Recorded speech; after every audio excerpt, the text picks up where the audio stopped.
Hi everybody, my name is Sheila Landry. I'm an artist, designer, and teacher, and I work in all kinds of mediums.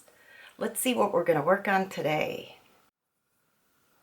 Okay, today's video is going to show you how I got this little modeled background on my new Sweet Tweets little bird sewing bird plaques.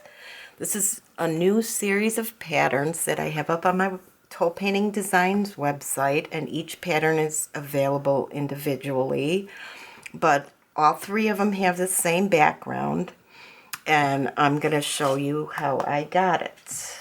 So we're going to start with this little guy. I already have a video and showed you on the back how I sealed the MDF, because I get a lot of questions how I seal my surfaces to make them, accept paint well. So you can go look in the playlists for that. And we're going to start by drawing the horizon line. And of course, if you buy the pattern and are doing these projects, the line is there and you can transfer them with the rest of the pattern, but for our purposes, I'm just going to draw a line, okay, with a pencil. And one thing I wanted to mention, a lot of times when we transfer our lines, they come out too dark. And what I like to do is use a kneaded eraser. These are available at any art store. They're like a couple bucks each, and they last forever. And instead of erasing the line, because it tends to smear even when you use graphite, what I like to do is I make like a rolling pin, and I like to just gently roll over it, because what that does is it picks up the excess graphite or line, and it doesn't smear it. So this works really well, and then you're not having to deal with all that ick. So I hope you could still see it. The line is still there, but it's barely visible, so we won't have to worry about covering it later. Okay, and in order to get this nice little mottled effect, I'm going to use some glazing medium. And what I'm using today is Jo Sonia's Magic Mix. And what it is for, it extends the open time of your paint, and it helps make it more transparent, because we need a transparent layer so we could blot it up and it'll look really nice. Acrylic paints, the color that I'm using, Honey Brown and Americana, is not a transparent color per se. And I don't want to just water it down, because if I put too much water in it, it's going to not adhere to the surface as well. It might be able to rub off or, smear off when you're putting other layers on. And why you would use glazing medium or something like the Magic Mix is because it has the adhesion in it, and it's not going to compromise that on your paints. So what I am going to do with that, put a little bit in a dish. We're not going to need much because this is a tiny piece. I actually did all three pieces together at the same time. And then I got to grab a brush. And I'm going to grab like a medium size brush. This is a 3/4 inch flat shader.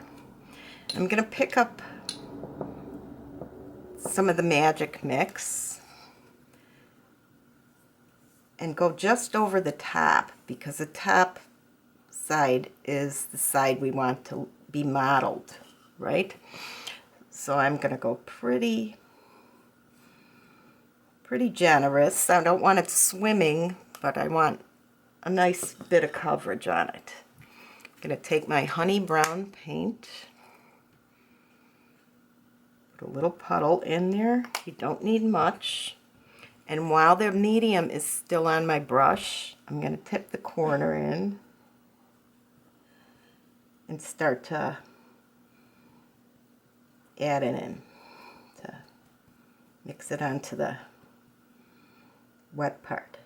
Now you could go along the line like this, and you could see it's transparent and it's moving.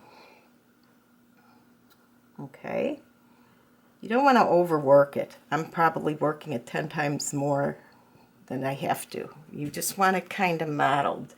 Now, if we had left that, it would be way too dark, right? So I'm taking a piece of white tissue. Don't take colored because you don't know if the color is going to bleed.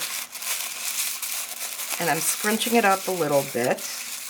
And the reason I'm picking tissue paper is because it has like a little coating on it, so it's not going to absorb a lot of the paint, but yet it'll pull some up.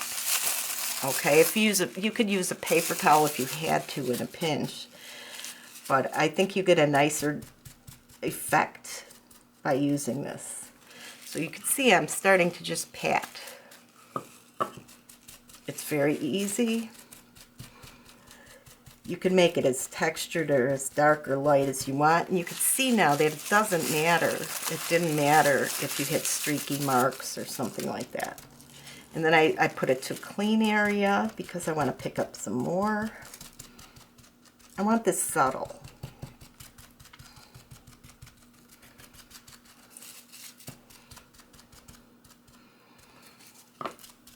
You could make bigger crinkles or little crinkles. You know, it's totally up to you how you want it. I like the small crinkles on this, and as you can see, the design looks pretty good. Okay, so now the trick is put this aside, and you're going to let that dry. You want it to be dried completely because you want those binders to work. You want it to adhere to your surface so we can paint over it. So we'll be back in a few minutes when it's dry.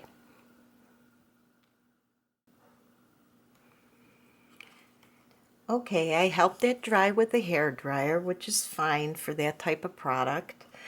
And the way we could tell it's dry is it's not shiny anymore. It shouldn't be shiny at all. It should dry nice and matte. Okay? The next thing we're going to do is the horizon line where the floor meets the wall. So that line there. And for that, we're going to use asphaltum paint. It's a semi-transparent darker brown. So if you're using another brand, just use something darker. You know, a darker brown than what used for your background. And for that, I'm going to just float shade along that line where the wall meets the floor. Okay, so I dip in my clean water. I had explained in my other video, but I'll keep doing it in case this is the only one you're watching. I use a larger water for rinsing my brush. And then on my wet palette, I use a small water for clean water for floating and detailing, because we don't want all the grunge in that water, because sometimes we're floating lighter colors or that. So in order to float, I like using angular shaders. Some people use flat brushes, but I like angle brushes myself because I feel it follows the natural shape of my hand better. And I want to dampen my brush. You start with a clean brush. Let's start from there.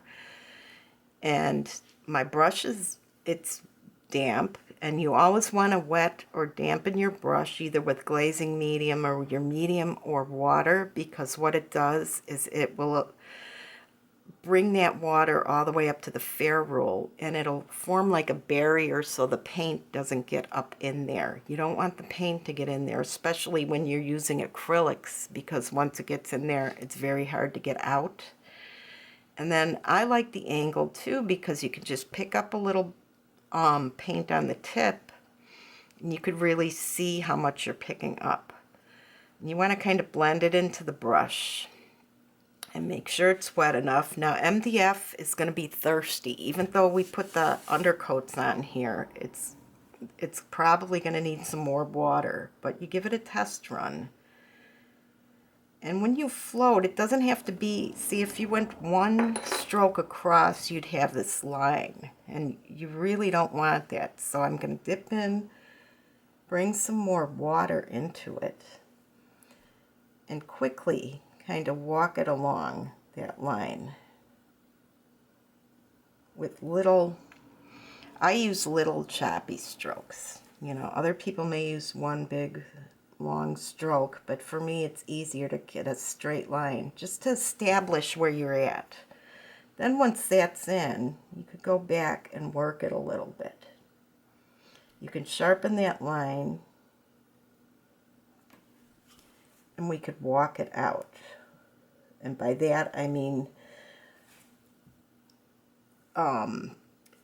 you're working your way away from the line, from the float line.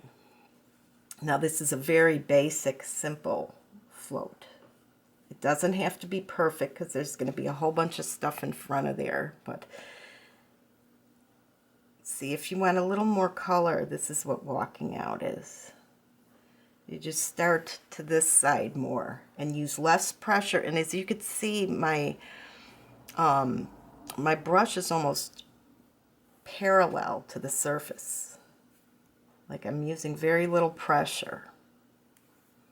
So just like that, very easily. And we're going to let that dry. Doesn't have to be perfect. And we'll let that dry again.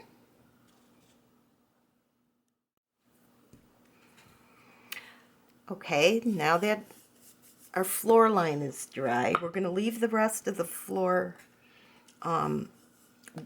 in the base color, because later on we're going to add all the pieces in and shade them, give them little shadows. There's going to be so much going on here. You don't want that too dark or you'll lose all your contrast on your pieces. So the next thing I want to do is create this little vignette look, and by doing that it sets your piece back and it gives it a nice finished cozy look instead of just being blank on the edges. So for that I'm going to use the same color that I used for the wall, honey brown, and the same brush, my angle brush, and I am going to float around the edge. So again, I'm dampening my brush.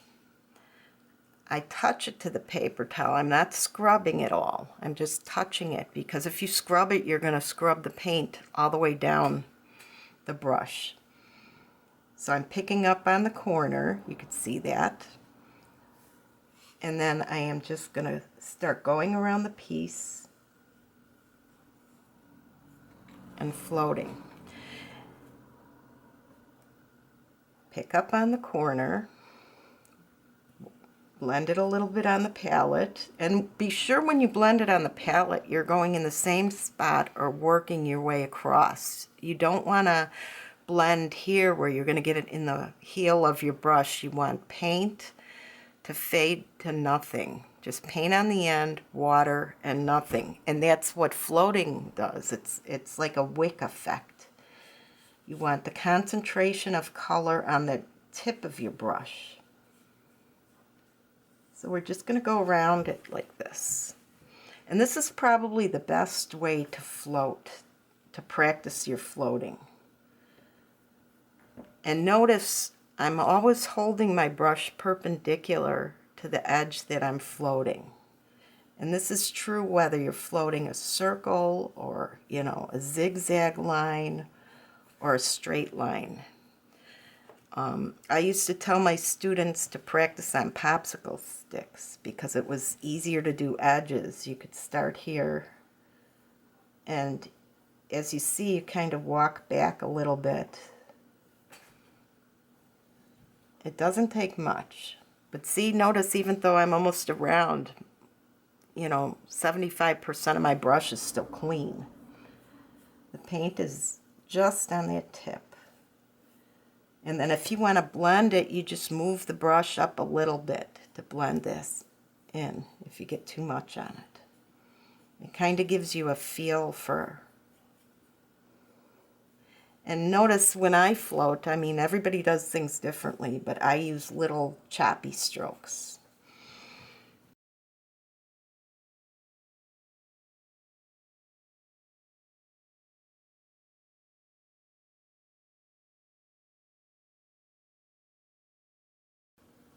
Well, I hope you liked the video. If you did, please hit like and subscribe, and you'll be notified when I post new content. Thanks for stopping by.